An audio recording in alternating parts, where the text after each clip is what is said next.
Bismillahirrahmanirrahim. Assalamualaikum warahmatullahi wabarakatuh. Sahabat muda Sukabumi dimanapun berada, alhamdulillah bahagia sekali pada kesempatan hari ini kita bisa dipertemukan walaupun secara online di kajian online Magnet Rezeki. Semoga kemuliaan, kesuksesan, kejayaan, keberkahan, dan kemudahan dalam segala urusan senantiasa tercurah kepada sahabat semua dimanapun berada. Perkenalkan, saya Hetty Nawati CTMA. Saat ini saya aktif membina komunitas Magnet Rezeki di Sukabumi. Sudah hampir 1 tahun. Bulan April lalu saya mencoba membentuk komunitas ini dengan jumlah peserta waktu itu hanya sekitar 12 orang. Alhamdulillah saat ini sudah lebih 500 orang. Dan kita biasanya melaksanakan kajian secara rutin 2 pekan sekali di kafe Ayam Geprek Juara. Hanya dalam kondisi pandemi COVID-19 ini kita melaksanakannya 2 pekan sekali secara online.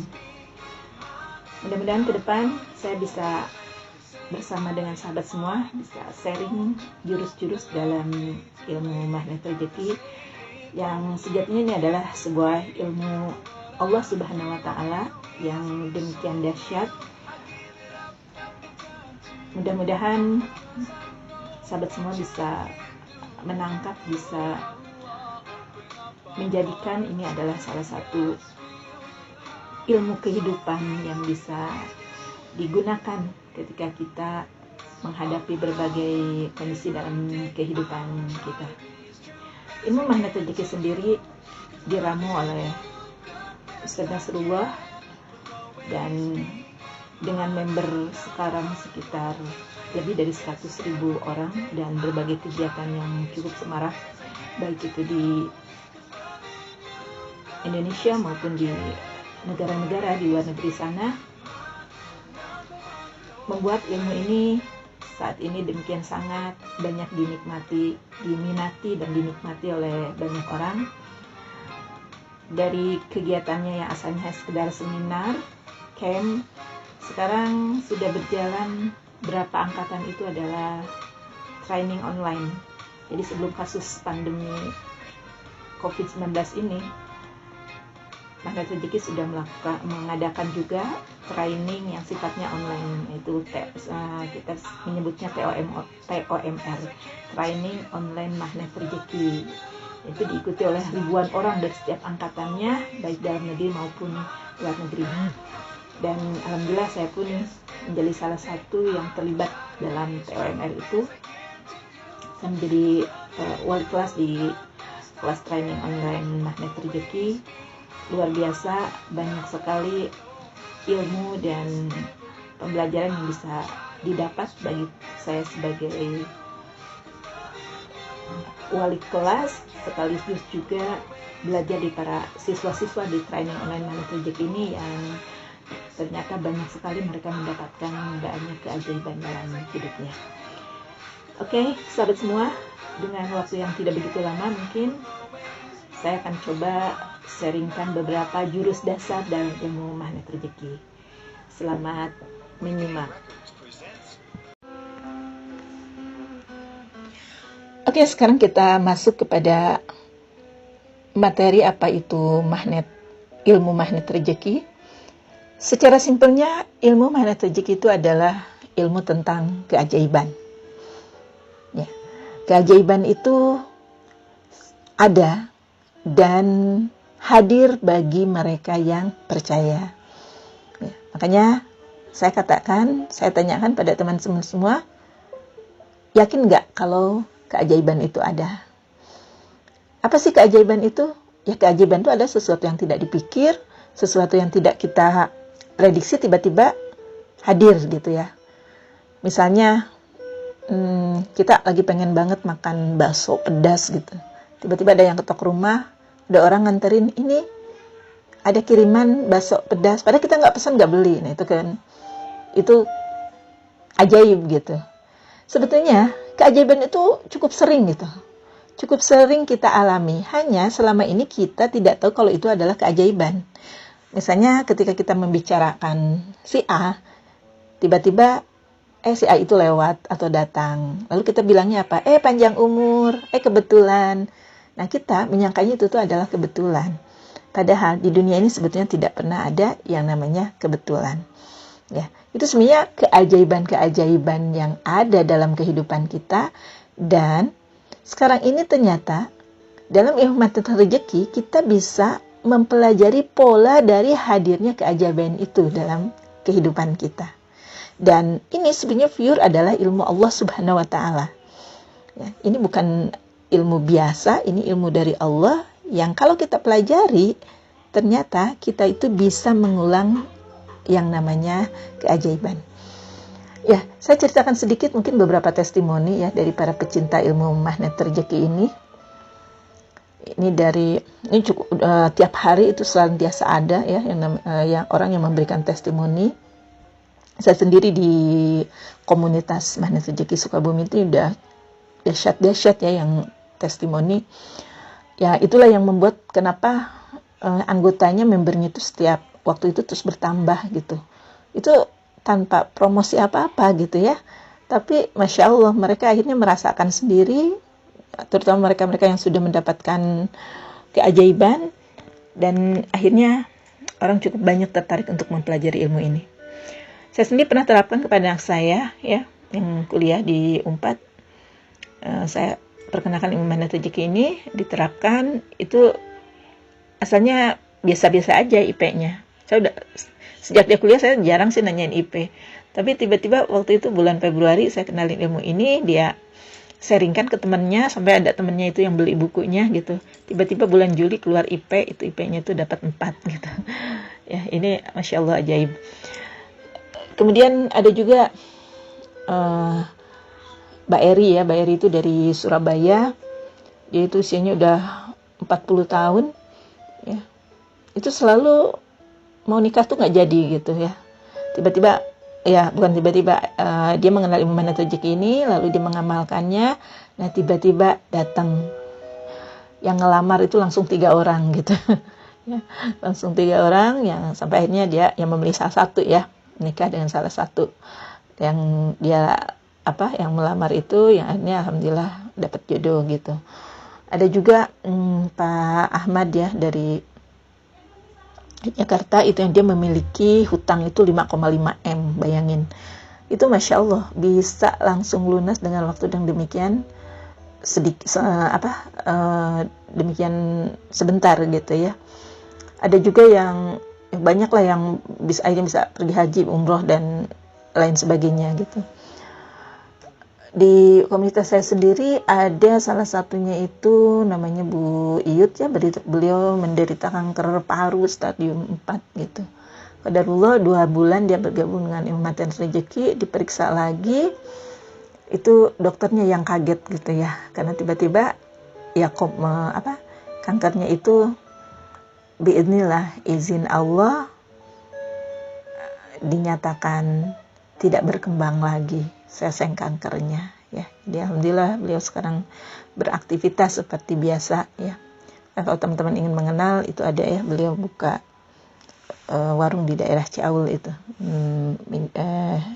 dagang jualan ya, jualan nasi uduk. Nah, itu cukup banyak keajaiban-keajaiban yang lainnya ya. Demikian mudah, bahkan teman saya sama si TMR itu dari Palu ya, orang Garut beliau tapi tinggal di Palu, itu bisa selamat dari tsunami yang terjadi tahun 2018 lalu itu. Masya Allah, namanya itu Bu Rizka ya. Padahal beliau itu nggak bisa berenang ya, nggak bisa ya, bayangin tsunami gitu ya, terpisah, terlempar, anaknya terlempar dengan suaminya terpisah, dia terbawa gulungan ombak ke tengah laut. Bismillah, dia mengamalkan selama terombang-ambing di laut itu, beliau mengamalkan ilmu magnet rezeki terus, dan akhirnya Allah selamatkan dan bertemu kembali dengan anak dan suaminya dalam kondisi selamat ya. Dan insya Allah teman-teman juga jika yakin bahwa keajaiban itu ada, keajaiban dari Allah itu ada, ya, insya Allah teman-teman pun bisa mendapatkan keajaiban, ya. Syaratnya yakin. Nah, kenapa mereka itu semua bisa ajaib hidupnya? Apakah mungkin? Apakah bisa? Insya Allah bisa. Kenapa? Karena rujukan dari ilmu magnet rezeki ini sendiri itu berasal dari Al-Quran. Ya. Teman-teman, Al-Quran itu adalah mukjizat yang masih bisa kita rasakan kedahsyatannya saat ini. Ya, ini adalah mukjizat terbesar dari Nabi kita Rasulullah Shallallahu Alaihi Wasallam, masih bisa kita pegang, masih bisa kita baca, masih bisa kita dekap. Dan ini adalah sebuah rujukan utama dari ilmu magnet rezeki ini. Jadi ya pasti mudah, pasti mungkin semuanya itu. Ya, orang yang nggak kenal Allah itu, kalau mau sesuatu, mau uang misalnya, mau duit misalnya, dia hanya berpikirnya itu kerja keras atau ngutang gitu. Ya, nah ini ya hasilnya kita tahu bahwa yang terjadi itu adalah hanya sebuah sebab akibat saja, bukan keajaiban. Bahkan ada yang sudah kerja keras, banting tulang, yang didapat juga nggak sesuai dengan harapan. Tapi orang yang sudah kenal Allah, dia itu akan memiliki rumus yang berbeda ketika dia menginginkan sesuatu, ketika dia memimpikan sesuatu, ketika dia ingin mencapai cita-cita dalam kehidupannya. Ya. Apa rumusnya? Yaitu rumus dari keajaiban. Dan kita bisa pelajari rumus keajaiban ini dari Al-Quran tadi. Ya. Bukan dari yang lain. Karena teman-teman semua, kalau kita lihat di Al-Quran, Al-Quran itu kan 1/3-nya itu kisah. Dan banyak sekali kisah-kisah yang diceritakan dalam Al-Quran itu adalah semuanya kisah-kisah tentang keajaiban. Cuma kita mungkin nggak ngeh selama ini gitu. Kita hanya tahu aja, oh iya ya, tongkat Nabi Musa bisa berubah jadi ular. Tongkat Nabi Musa bisa belah lautan. Nabi Ibrahim bisa terbebas dari api jadi dingin. Padahal harusnya panas gitu ya. Dan keajaiban-keajaiban yang lain, kita menyangkanya bahwa itu mungkin hanya sebuah cerita dalam Al-Quran saja gitu. Padahal, ya, untuk apa Allah menceritakan semua dalam Al-Quran tersebut? Pasti Allah itu punya maksud, ya. Allah itu punya keinginan buat kita itu untuk mau mempelajari kenapa hidup mereka bisa ajaib.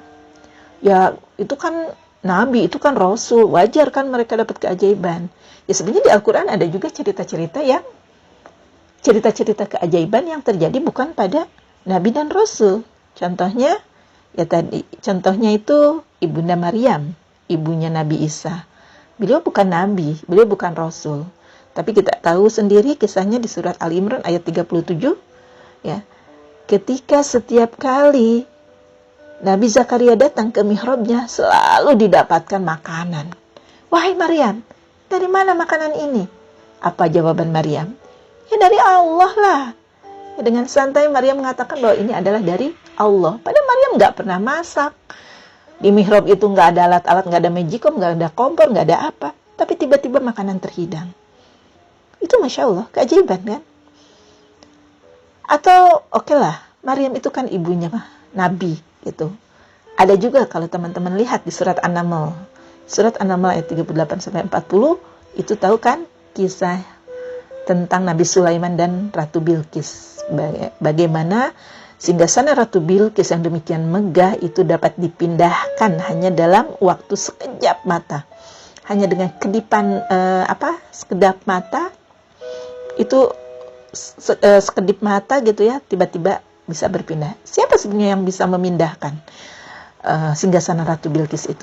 Kalau kita tadabburi ayat tersebut, di situ kita bisa melihat bahwa yang bisa melakukan hal tersebut itu bukan dari golongan jin, ya. Di percakapannya itu bisa terlihat itu adalah golongan manusia, disebutnya orang yang berilmu, ya. Dalam satu riwayat dikatakan itu adalah bernama Ashib bin Barkiyah yang memindahkan istana Ratu Bilqis dalam sekejap mata. Dan itu bukan dongeng, ya. Untuk apa Allah menceritakan itu semua kepada kita? Ya. Pastinya agar kita mempercayai bahwa sesungguhnya kita itu bisa, hidup kita itu ajaib. Ya. Jika keajaiban itu Allah berikan kepada para nabi dan rasul, kita menyebutnya mukjizat. Tapi jika keajaiban itu Allah berikan kepada para ulama, orang-orang soleh, para wali, kita menyebutnya adalah karomah. Lalu ketika keajaiban itu didapatkan oleh orang-orang biasa seperti kita, itulah namanya ma'unah. Itulah namanya pertolongan. Ya. Maka insya Allah selama kita mau mempelajari ilmu ini, ya, dan mau mempraktekannya, syaratnya yakin, yang kedua praktekan. Ya. Yakin aja, nggak mempraktekkan, ya nggak terjadi keajaibannya. Ya, insya Allah itu janji Allah dalam Al-Quran, ya. Kan janji Allah itu di surat An-Nur, ya, ayat 55, Allah janjikan apa? Akan Allah berikan semua kebaikan kepada orang yang beriman dan beramal soleh. Ya. Jadi takaran rejeki orang beriman itu adalah berkuasa, Allah katakan. Nah, insya Allah teman-teman semua di ilmu magnet rezeki ini kita akan bisa belajar bagaimana kita bisa kembali hidup kita itu menjadi ajaib dengan cara Allah, ya. Gak usah kita jadi orang pintar, orang yang punya mantra-mantra dan sebagainya. Sesungguhnya kita pun bisa hidupnya ajaib, ya. Orang yang gak kenal Allah itu ilmunya pasti berbeda. Mereka mungkin pergi kemana untuk mempelajari ilmu-ilmu, harus ke gunung, ke laut gitu kan, untuk dapetin keajaiban gitu. Tapi kalau kita insya Allah, ya, kita hanya butuh lebih dekat sama Allah, ya, fokus dengan ilmu ini gitu, dan silahkan untuk membuktikan keajaiban itu akan hadir dalam kehidupan kita. Ya, teman-teman mungkin semua sudah tahu kisah tentang Nabi Adam. Ketika pertama kali Allah menciptakan Nabi Adam, Allah tempatkan Nabi Adam tidak di bumi, tapi di surga. Dan kita paham lah, kita tahu bagaimana hidup di surga itu enak banget. Hanya ada satu kata di surga itu, bahagia. Di surat Al-Baqarah ayat 35, Allah katakan ketika pertama kali menciptakan Nabi Adam, ya, lalu Allah hadirkan istrinya Hawa. Allah katakan, hai Adam, tinggallah kamu di surga ini untuk bersenang-senang. Makan apa yang kamu sukai. Jadi, ya memang Allah pertama kali menciptakan manusia itu untuk bersenang-senang. Tapi kita tahu sendiri bagaimana akhir cerita Nabi Adam akhirnya Allah turunkan ke bumi. Dan akhirnya dimulailah peradaban baru manusia di bumi. Sampai kita saat ini. Kenapa waktu itu Nabi Adam diturunkan ke bumi? Karena Nabi Adam melakukan satu dosa, satu pelanggaran, yaitu mendekati pohon yang Allah udah wanti-wanti jangan dideketin apalagi dimakan. Nabi Adam melakukan satu dosa, hidupnya gak bahagia lagi di surga. Allah turunkan ke bumi. Dan di bumi, jauh banget dengan kehidupan di surga. Ketika lapar, gak bisa celing langsung ada. Harus cari makan, harus manjat, harus nanam. Ya. Maka, kita tahu sendiri bagaimana ketika Nabi Adam diturunkan ke bumi, yang dilakukan oleh Nabi Adam itu adalah berdoa kepada Allah Subhanahu wa taala. Bunyi doanya kita sangat kenal sekali, doa mohon pengampunan dari Allah Subhanahu wa taala. Rabbana zalamna anfusana wa illam taghfir lana wa tarhamna lanakunanna minal khasirin. Ya Allah, aku sudah zalimi diriku sendiri ya Allah. Maka kalau Engkau tidak mengampuni aku, sungguh aku termasuk orang-orang yang rugi. Nabi Adam gak pernah nyalahin setan. Walaupun beliau dijebak oleh setan untuk melakukan dosa. Tapi Nabi Adam tidak pernah menyalahkan setan. Nabi Adam menyalahkan dirinya sendiri. Dan setelah itu Nabi Adam mohon ampunan kepada Allah Subhanahu wa ta'ala. Tidak berhenti selama hidupnya untuk beristighfar, memohon ampun, bertaubat kepada Allah. Satu dosa dikeluarkan dari surga. Kita. Berapa dosa yang sudah kita lakukan dalam hidup?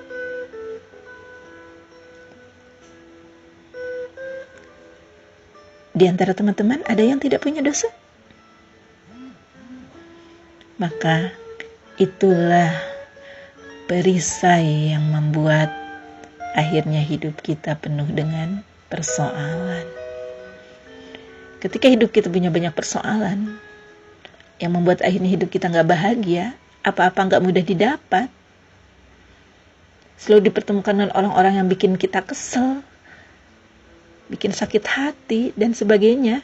Sesungguhnya bukan orang di seluar kita yang telah membuat hidup kita jadi tidak nyaman, tidak bahagia. Tapi sesungguhnya karena kita masih menggenggam dosa-dosa yang belum kita taubati. Ya, begitulah teman-teman semua. Kita tahu juga Nabi Yunus ketika Allah lockdown di perut ikan paus. Doanya apa? Doanya mohon ampun kepada Allah. Doanya membuka perisai. Membuka perisai. Jadi tidak ada cara yang tersingkat untuk kita mendapatkan rezeki itu adalah kecuali dengan banyak bertaubat memohon ampun kepada Allah. Di surat Nuh Allah katakan, "Faqultu astaghfiru rabbakum innahu kana ghafara yursilis samaa'a 'alaikum midrara wa yumdidkum bi amwali wa banina wa yaj'al lakum jannati wa yaj'al lakum anhara." Ya, Allah nyuruh kita untuk beristighfar. Maka setelah beristighfar, apa kata Allah? Niscaya aku akan menurunkan hujan yang lebat dari langit. Dan dia akan memperbanyak harta demi harta demi harta. Anak-anak.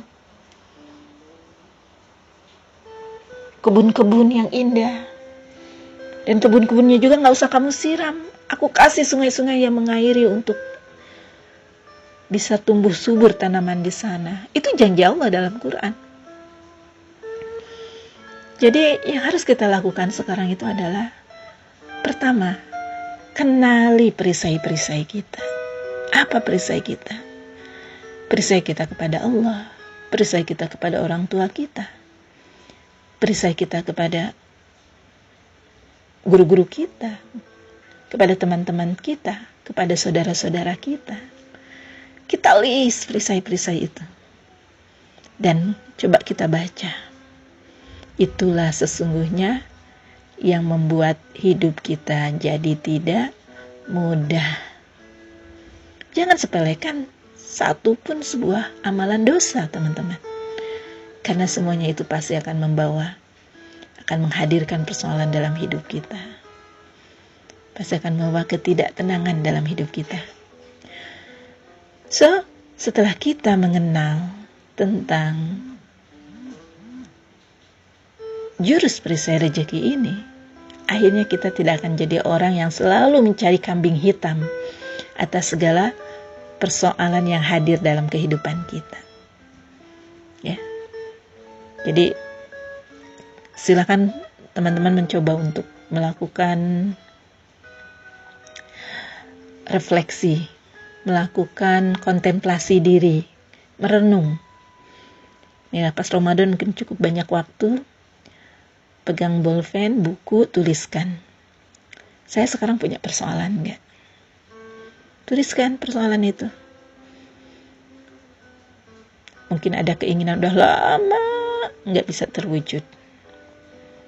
Itu juga persoalan. Punya harapan-harapan, punya doa-doa yang lama nggak pernah dikabul-kabul sama Allah. Pada janji Allah, ud'uni astajib lakum, berdoalah kepadaku, akan aku kabulkan. Tapi kok nggak dikabul-kabul gitu. Atau mungkin lagi hati nggak tenang, resah, lagi galau, lagi baper, ada persoalan sama teman lah, dibully teman dan sebagainya. Tuliskan persoalan-persoalan itu. Selanjutnya, silakan teman-teman juga untuk menuliskan. Kenali perisai-perisai apa yang ada dalam diri kita. Mungkin kita nggak pernah sholat tepat waktu. Mungkin kita membuat Allah cemberut karena kita lebih mencintai manusia yang belum halal untuk kita cintai. Mungkin kita pernah berbohong, mungkin kita pernah membangkang kepada orang tua, mungkin kita pernah mencela kepada teman kita, mungkin kita pernah bergibah pada orang lain. Itu adalah deretan dari perisai-perisai rezeki kita. Tuliskan teman-teman semua. Karena ketika itu belum kita taubati, kita nggak akan bisa berharap hidup kita itu akan merasakan satu kata bernama bahagia.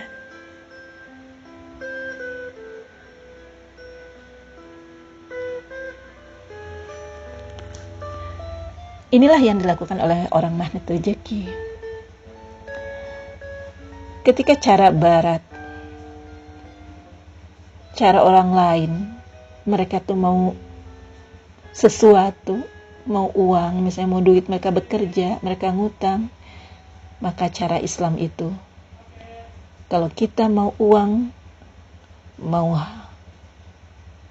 harta yang banyak, yang dilakukan adalah membuka perisai, meminta ampun kita kepada Allah. Karena perisai ini ibaratnya itu ada rem dalam kendaraan kita. Kalau kita mau melaju, mengendarai kendaraan, kita injak gas kuat-kuat, tapi kita nggak pernah menurunkan rem tangan kita. Maka apa yang terjadi? Kalaupun kendaraan kita berjalan, pasti tidak akan kencang. Nah, apakah rem itu? Rem tangan kita itulah adalah dosa kita. Kalau rem tangannya udah diturunkan, ngegas sedikit aja kita pasti akan melaju. Kendaraan kita akan melaju. Nah, kebayang, kalau udah rem tangannya kita turunkan, kita ngegas, kenceng banget. Ya, gas itu adalah ikhtiar kita. Jadi kalau di sekolah nih kita belajar, itu ikhtiar.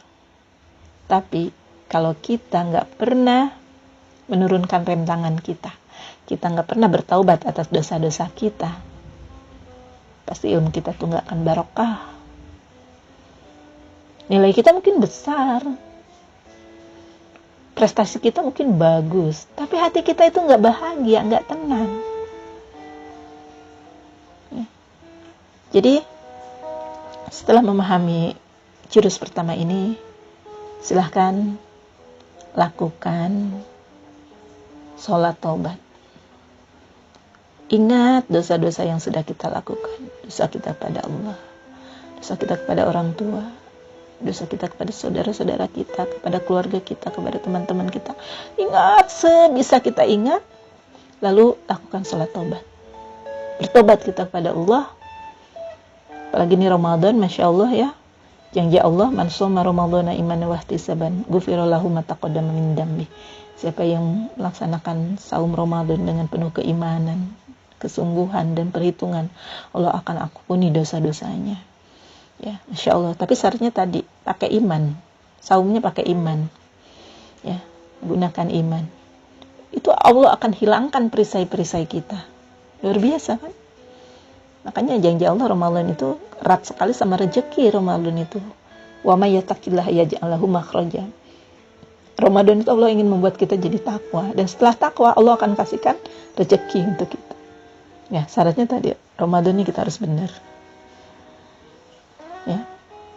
Jadi seperti itu teman-teman semuanya. Ya.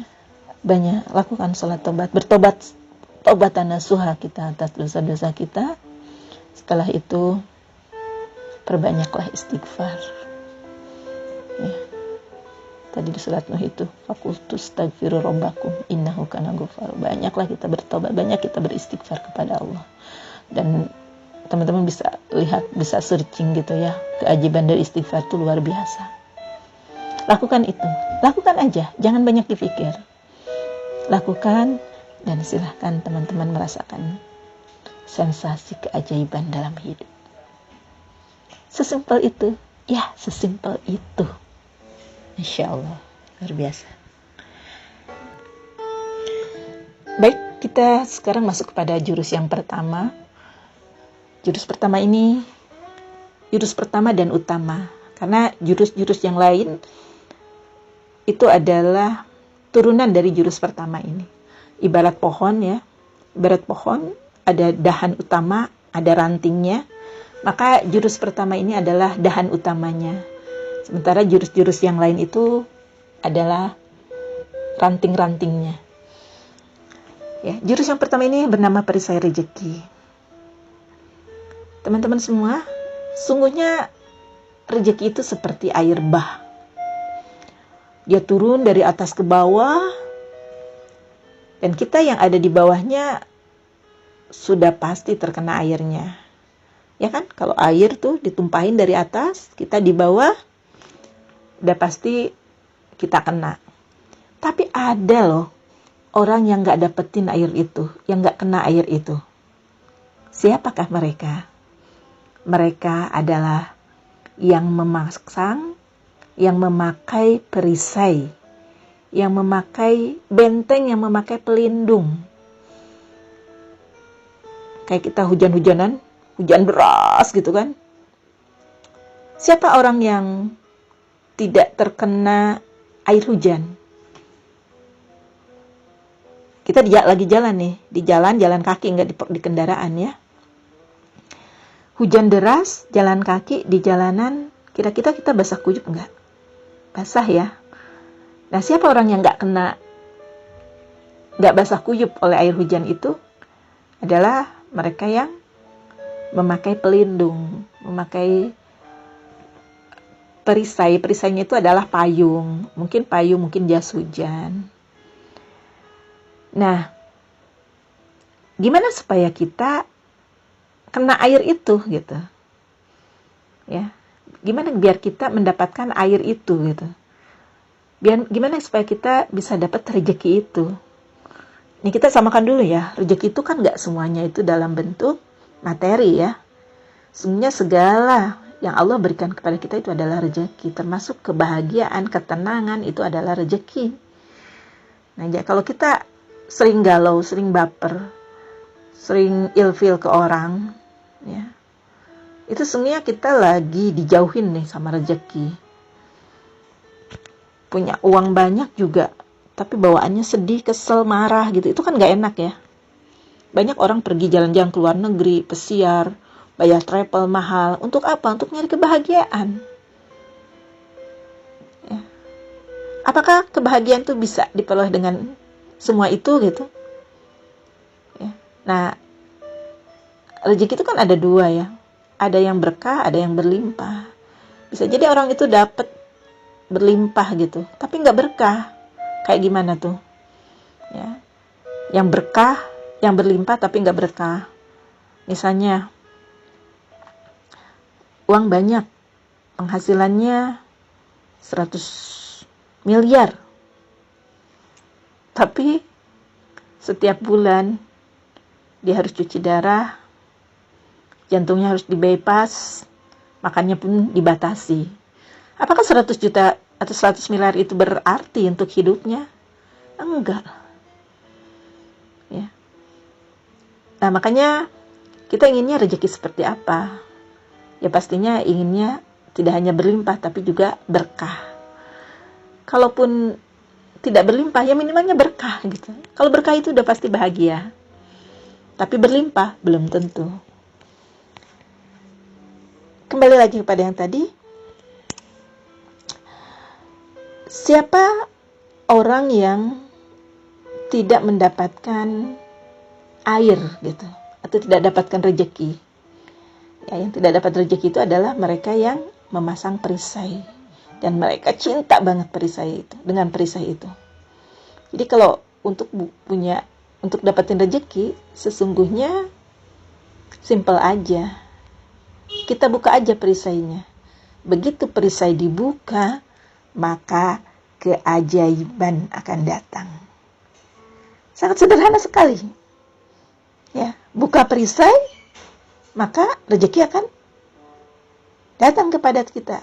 Kita akan kena air tadi gitu ya. Tapi selama payungnya, selama perisainya kita pegang, kita cintai, bahkan kemana-mana kita pegang erat-erat, kita peluk erat-erat perisai itu, maka jangan harap rezeki itu datang kepada kita, menimpa kita.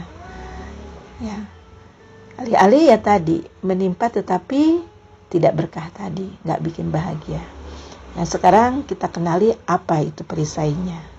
Perisainya itu adalah bernama dosa. Ya, sungguhnya dosalah yang menghalangi kita dari kemudahan hidup. Ya. Itu teman-teman. Kayak untuk dapatin rezeki, sungguhnya kita nggak usah banyak bekerja keras gitu.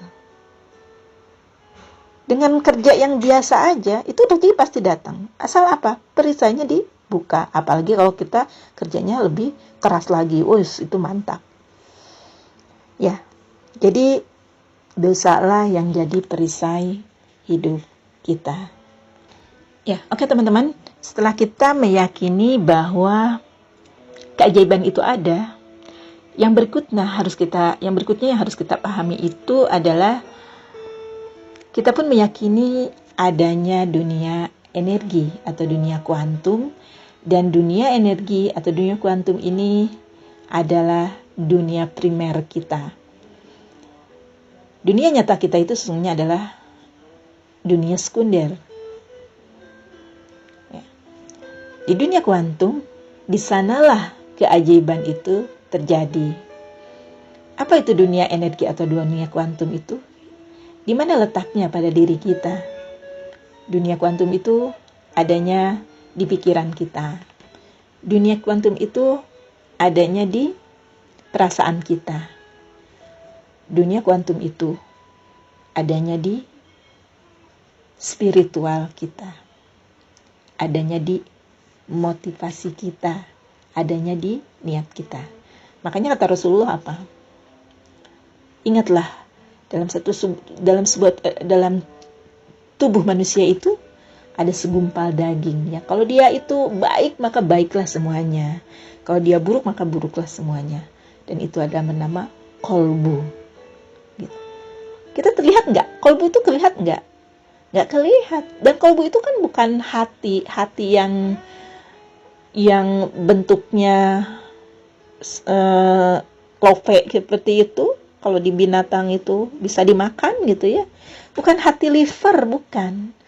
Kolbu itu sesuatu yang secara raganya itu, secara nyatanya itu nggak bisa terpegang gitu. Tapi dia ada dan dia mengendalikan seluruh gerak hidup kita. Ya. perasaan. Perasaan itu apakah ada wujudnya? Nggak ada.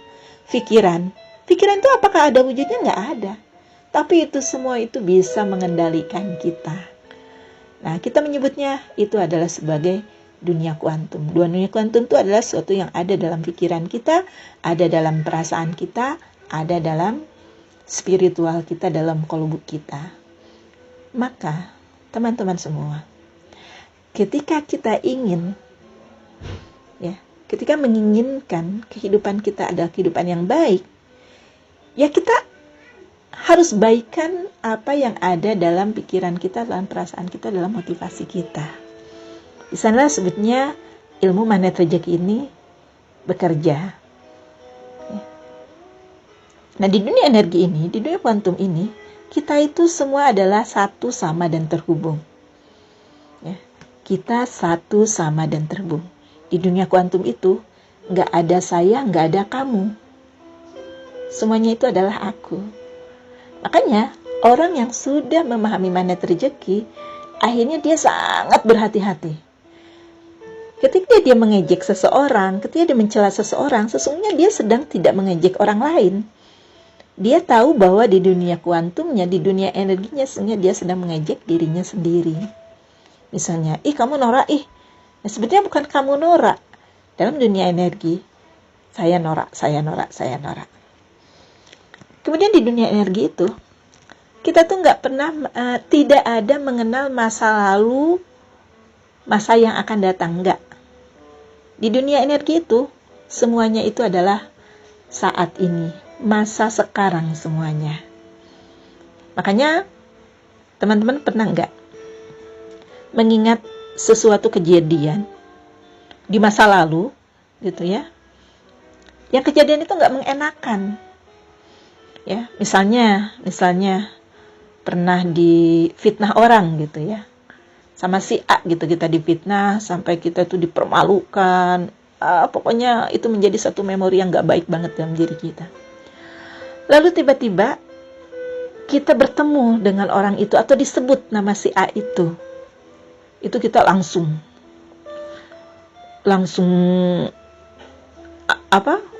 tiba-tiba nangis misalnya, atau tiba-tiba langsung marah gitu. Padahal kejadiannya tuh udah nggak terjadi gitu. Hanya ada satu hal yang mengingatkan kita pada kejadian itu. Tiba-tiba emosi kita tumbuh lagi. Tiba-tiba wajah kita marah, atau tiba-tiba kita nangis gitu. Atau kita membayangkan sesuatu gitu ya, yang belum terjadi, yang akan datang gitu ya.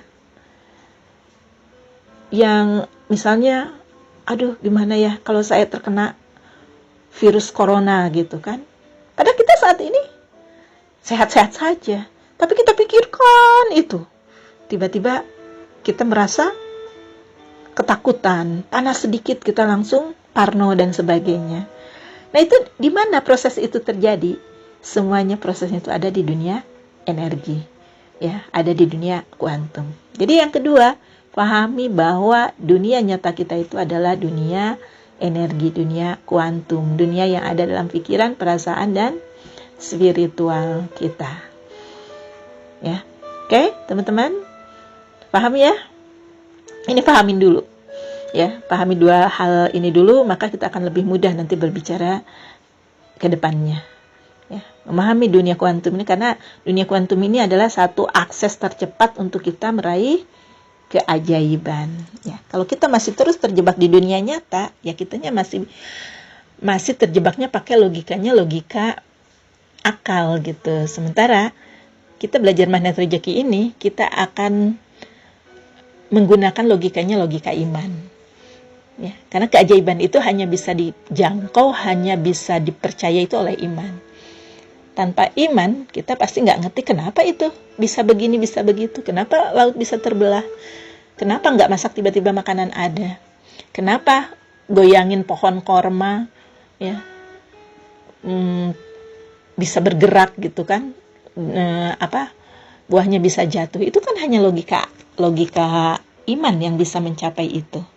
Dan kita bertahun-tahun kita tuh terinstal diri kita itu adalah dengan logika akal. segala sesuatu selalu dikaitkannya dengan akal, sebab akibat. Sementara dalam ilmu magnet rezeki, ilmu tentang keajaiban ini, kita itu tidak lagi berbicara tentang sebab akibat. Ya, rumusnya itu berbeda, rumus yang dipakainya berbeda. Di dunia nyata, di logika akal, jika kita butuh uang, maka kita yang terpikir itu adalah kerja atau ngutang. Di dunia nyata, di dunia logika akal, kalau kita sakit, yang terpikir itu adalah dokter, obat, atau rumah sakit gitu ya.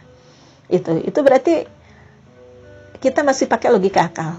Tapi di magnet rezeki ini, kita akan mencoba menginstal ulang diri kita agar apa-apa itu yang terpikir itu adalah tidak dulu tentang sesuatu yang bisa di logika akalkan, tapi logika iman yang kita dulukan, ya. Itu teman-teman semua, ya. Jadi pahami dunia kuantum itu ada, dan sering-seringlah kita untuk masuk di dunia kuantum. Baik, sahabat semua, sebelum saya tutup kajian ini, saya akan sampaikan satu kisah. Mudah-mudahan ini bisa menginspirasi kita agar kita semakin berhati-hati terhadap dosa-dosa yang kita lakukan, ya. Jadi Alkisah, ada sepasang suami istri datang kepada seorang ustadz. Nampak terlihat suami istri ini adalah orang yang sangat agamis sekali. Dari tampilannya, dari raut wajahnya.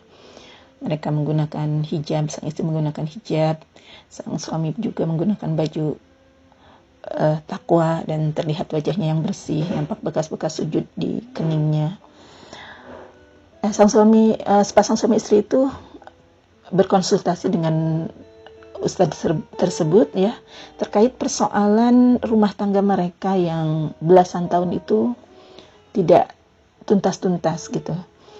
Jadi sang suami ini setiap bekerja selalu saja tidak pernah maju gitu. Jadi kalau nggak di PHK, bisnisnya juga nggak untung gitu. Jadi akhirnya lebih banyaknya itu memang nganggur gitu di rumah gitu.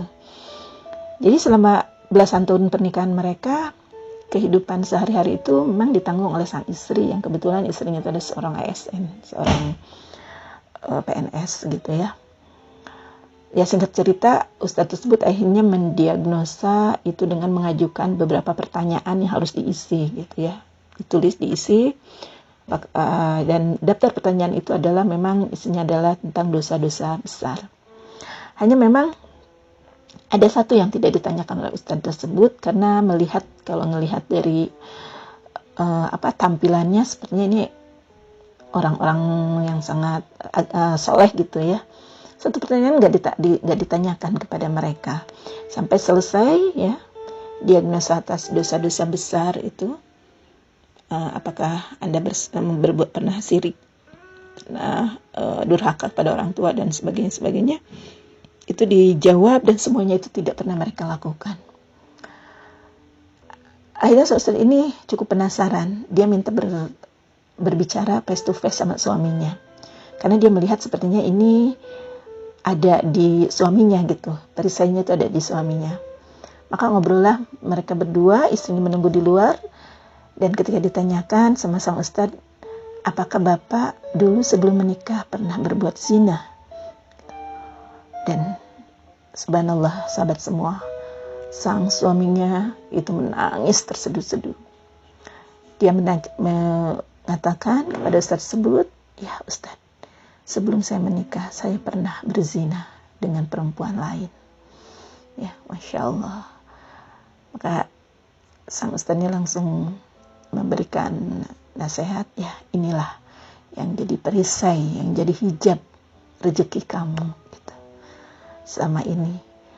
Jadi sekarang silakan untuk bertaubat dengan sungguh-sungguh, bertaubat nasuha, dan iringi semua itu dengan lebih banyak lagi berbuat kebaikan.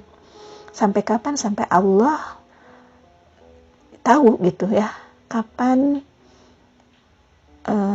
dosa ini bisa dihapuskan gitu ya. Dan insya Allah setelah Allah membersihkan, itu Allah pasti akan memberikan tadi ya, akan diturunkan rezekinya itu. Nah, begitulah teman-teman semua. Maka benar sekali bahwa segala persoalan hidup kita, ketidakbahagiaan kita, keresahan kita, kegelisahan kita dalam hidup itu ternyata memang semua tak lepas dari kesalahan dan dosa-dosa kita.